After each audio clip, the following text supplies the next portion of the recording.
Madam President, thank you very much. Distinguished members of the Security Council.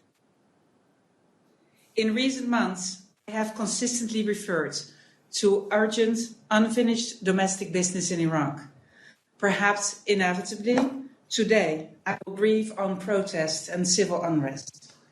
Protests initially driven by young people in particular, giving voice to their frustration with poor economic, social and political prospects, giving voice to their hopes for better times, away from corruption and partisan interests, away from foreign interference. Hundreds of thousands of Iraqis from all walks of life took to the streets out of love for their homeland, emphasizing their Iraqi identity. All they're asking for is a country reaching its full potential for the benefit of all its citizens. However, they are paying an unimaginable price for their voices to be heard. Since early October, over 400 people have been killed and over 19,000 have been injured. As we commemorate the fallen and pay our respects, their ideals and demands remain more alive than ever. One of the protesters told me in the clearest of terms, a life in dignity and freedom or no life. This is what the protests are all about. Last week, I visited a hospital in Baghdad and met with a 16-year-old boy, heavily injured by shrapnel. His mother said, the lack of any prospect makes our teenagers desperate. It makes them think and act at least twice their age. Now, her son is only 16 years old, but 16 years is a very long time if one is waiting for political leaders to live up to their promises. These young people have no recollection of how horrific life was for the many Iraqis in the time of Saddam Hussein. However, they are very much aware of the life that was promised after Saddam Hussein. And through the power of connectivity, they know perfectly well that a better future is possible.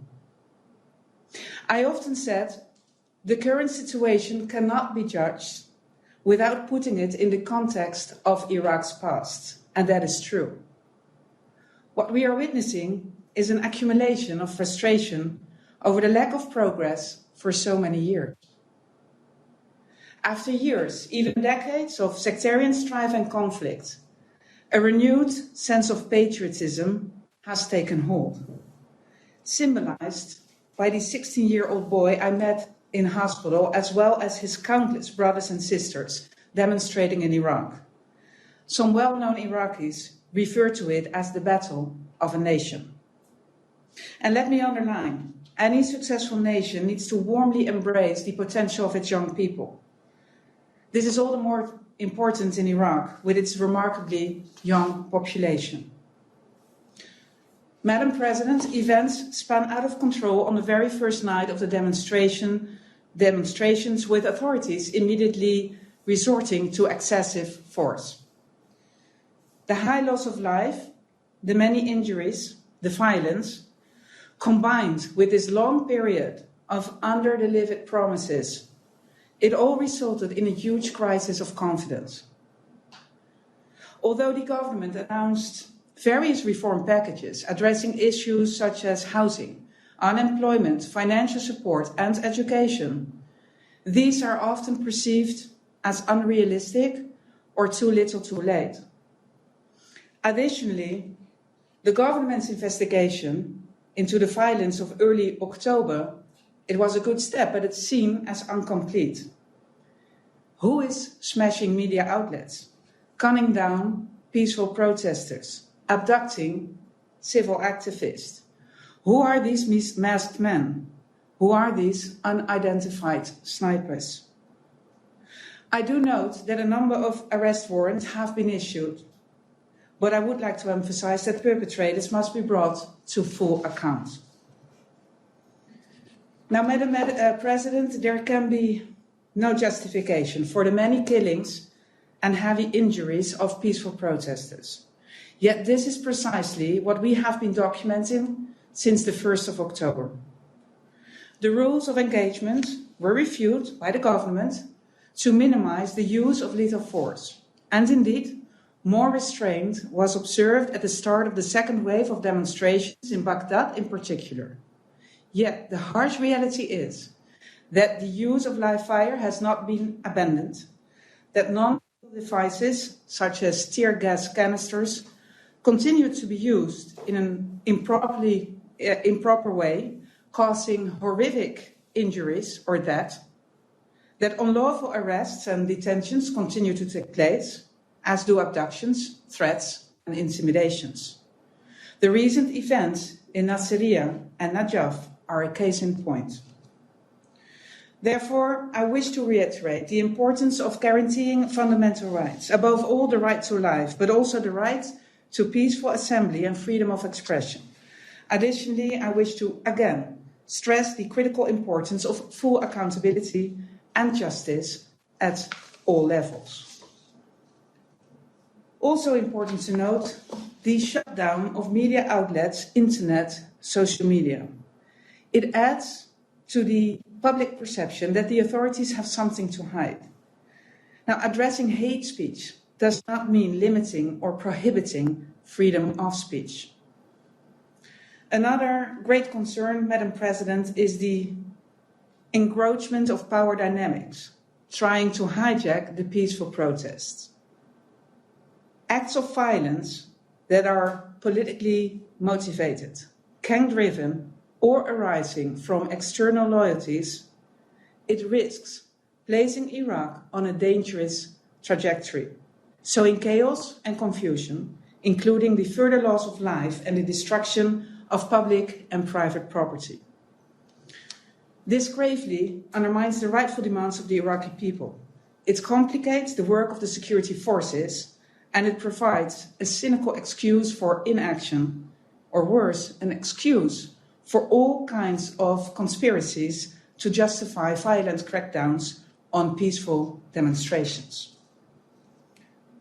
Now, to be perfectly clear, the vast majority of protesters are evidently peaceful, everyday men and women seeking a better life. And let me emphasize, it is the primary responsibility of the state to protect its people. In other words, any and all forms of violence are intolerable. It must not distract from the rightful demands for reform. This would compromise the state even further. And it would only harm an already gravely eroded public trust, further narrowing the government's ability to reform, and this ability grows, sadly, weaker every time a peaceful protester is killed or injured. Madam President, the weight of Iraq's past and the immensity of current issues would surely be challenging to any government's ability to act and to act fast. However, the shortcomings are long-standing. To give you a few examples, the call for electoral reform. This call reverberates all over Iraq. Iraqis call for independent and impartial electoral management, for changes in the electoral system to bring voters closer to their candidates, and to make their elected representatives duly accountable. Secondly, pervasive corruption. We have heard plenty of words and gestures, but we have seen fewer concrete outcomes. The political class will need to lead by example, for instance, by publicly disclosing their assets and by abolishing their so-called economic offices.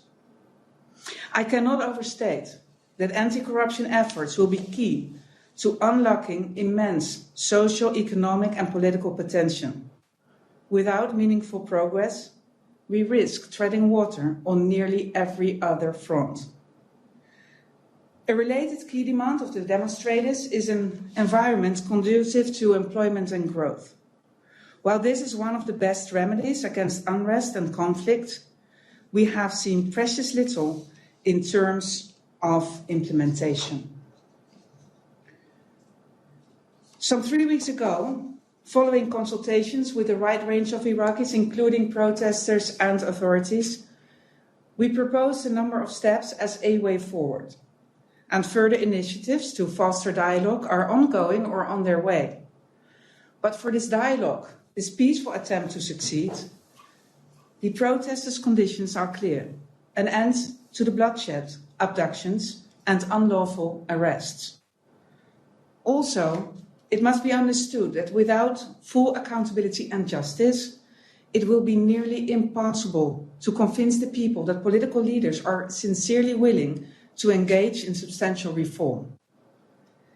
And while I acknowledge that a collective protesters movement does not necessarily recognize central leadership, some structure and coordination on the part of the peaceful protesters will prove of great importance as well. Madam President, the Prime Minister's resignation was accepted by Parliament last Sunday. Today, the Speaker is expected to ask the President to designate a new Prime Minister.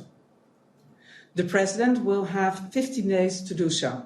In turn, the Prime Minister designate will have 30 days to form a government.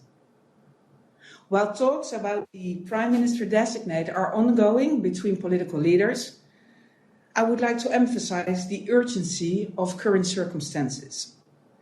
Political leaders do not have the luxury of time and must rise to the moment. Moreover, they will have to come clean in public and advance real solutions, instead of leaving it to a Prime Minister with little or no support. I have always emphasized, and I will continue to do so, that a government cannot go it alone. It is a collective responsibility of the political class as a whole. Now, with your permission, Madam President, I will now briefly turn to Baghdad-Erbil relations, another critical file. As I said in earlier briefings, relations are surely on an upswing, and that is good news. But I must repeat that to date, this has not materialized in the form of tangible breakthroughs on the ground. In Sinjar, sadly, we continue to face major restrictions to our humanitarian action. Erbil and Baghdad are duty-bound to establish a single administration and stable security structures. Their ongoing failure to agree, it can no longer be explained nor tolerated. Another concern is the situation in Dohuk Governorate. Over 16,000 Syrian refugees have arrived so far, and more continue to arrive on a daily basis. 9 years into the Syrian conflict, we did not expect to open new refugee camps in Iraq. And let us not forget, they add to the 250,000 Syrians already being hosted in the Kurdish region. Now, while the protests dominate our attention, we should not forget about the legacy of yesterday's fight against ISIL. As we speak, a new disaster is in the making. On many occasions, I have stated that the situation in camps such as Al-Hol is not sustainable. Transnational threats demand collective action, but instead we are seeing a frankly shocking lack of international long-term thinking. Madam President, I would now like to turn to the issue of missing Kuwaiti, third country nationals, and missing Kuwaiti property, including the National Archives. Despite the domestic crisis, I am pleased to report that on October 27, Iraq handed over around 200,000 books belonging to the Kuwaiti National Library and Kuwait University. I would also like to commend the difficult work carried out by Kuwaiti forensic experts in the ongoing identification process of the human remains that were found earlier this year in the Samarra Desert. I truly hope that these efforts can soon be completed, delivering some closure to relatives. A final word, Madam President, on the ongoing demonstrations in Iraq. The country is at a crossroads. In my meeting with Grand Ayatollah Sistani, he expressed concern that relevant actors might not be serious enough to implement any meaningful reform. He added that the situation cannot continue as it was before the demonstration. Very true. Meanwhile, the protesters appear determined to persevere as long as their demands remain unheeded. Now, the situation cannot and will not be resolved by buying time with band-aid solutions and coercive measures. This approach will only further fuel public anger and distrust. Pursuing partisan interests, muddling through, or brutally cracking down on peaceful protesters, these are no strategies at all. And nothing is more damaging than a climate of anger and fear. We must not let history repeat itself. Out of any crisis, new and great opportunities can emerge. Iraq is definitely not a lost cause. Far from it. It has immense potential. So the challenge is to seize this opportunity and to build a sovereign, stable, inclusive, and prosperous Iraq. Now is the time to act. The great hopes of so many Iraqis call for bold and forward thinking. Thank you very much.